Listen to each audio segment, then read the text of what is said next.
Peugeot приехала к нам с нехарактерным подсвистыванием. И вот разобрали, сняли форсунки. И вот такое состояние.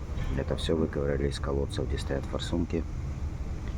В общем, колечки на форсунках испортились и свистело. И нагар был, образовался такой. Теперь нужно все вычистить, переуплотнить, поставить, и все будет хорошо. Так бывает. Поэтому услышали свист, приезжайте. Иначе дорого обходится их выдергивать. Потому что процесс не быстрый, соответственно затратный.